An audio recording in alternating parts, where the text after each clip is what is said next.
Hello everyone, welcome to my channel. Please subscribe and stay tuned by clicking the bell icon. The Bold and the Beautiful spoilers. Wednesday, October 22nd.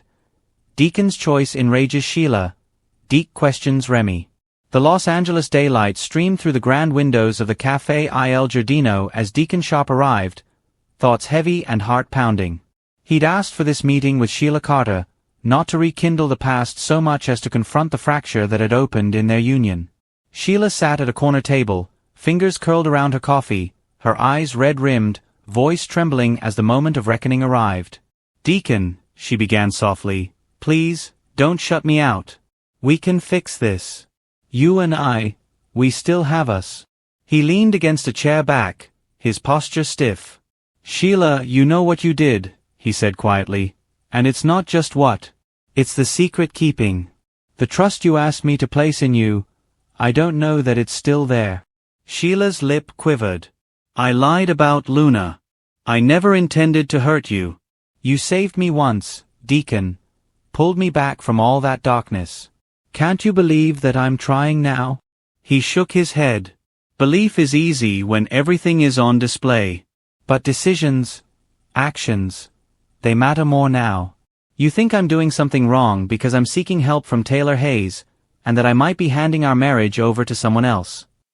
Her eyes flared. "Taylor? Her? She's just your therapist." "Only she's becoming more than that," Deacon replied. "And part of me wonders if our marriage is still the first priority." Sheila stood, desperation flooding her face. "Don't walk away.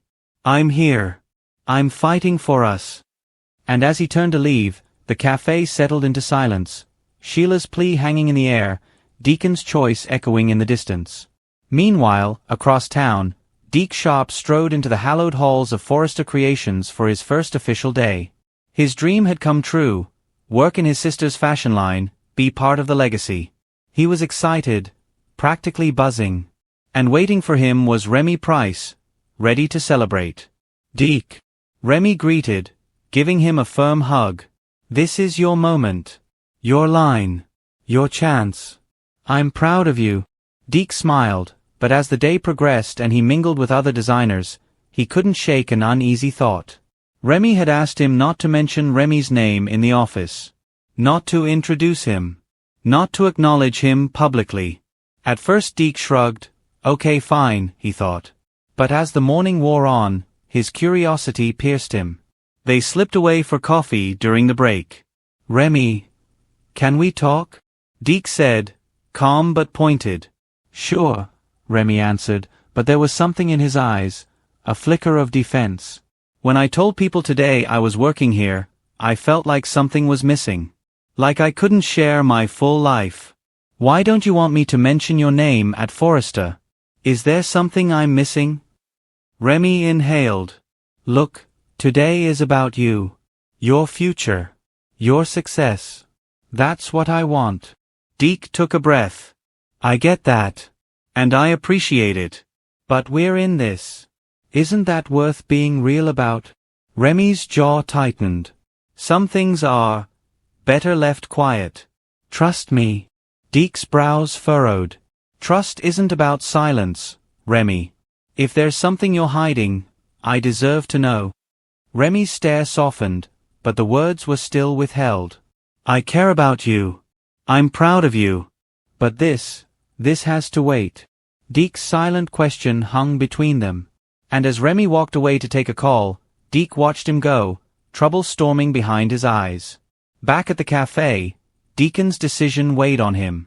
He had chosen to sit down with Taylor instead of resolving things fully with Sheila. That choice, a decision to step outside his marriage for counsel, provoked Sheila's anger. She saw Taylor not as an ally but as a threat. In her mind, his attention should have been solely on her. And instead, he'd reached for someone else. Sheila's fury bubbled beneath tears. The betrayal of trust, of transparency, of being his priority, stirred a volcanic anger. She remembered everything. The times when he rescued her, stayed by her side, believed in her redemption. And now, the secrets kept. The turning away. The little humiliations wrapped in concern and choice.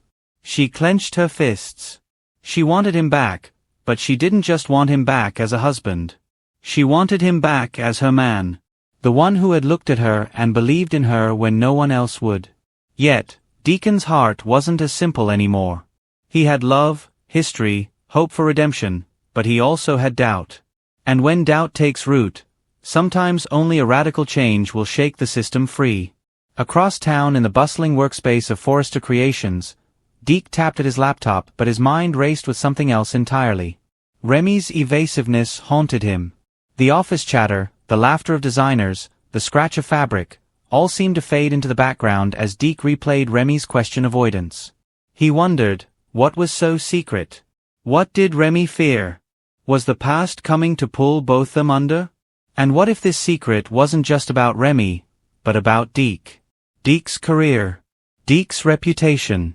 He couldn't share Remy, and maybe it had nothing to do with shame and everything to do with danger. The warning signs were there. The name must not be mentioned. The mysterious past. The protective tone. That kind of secrecy rarely protected love. It more often protected something toxic. As the day wound down, Deke found himself alone in the design studio staring at his first piece, ready to present. He should have felt elated. Instead, a knot formed in his chest. He thought of Remy waiting outside. He thought of Sheila pleading. He thought of Deacon making a choice. And he thought, are these moments that define us? Or betray us? Later that evening, Deacon found himself in Taylor's office. The soft hum of the city outside contrasted with the quiet intensity inside.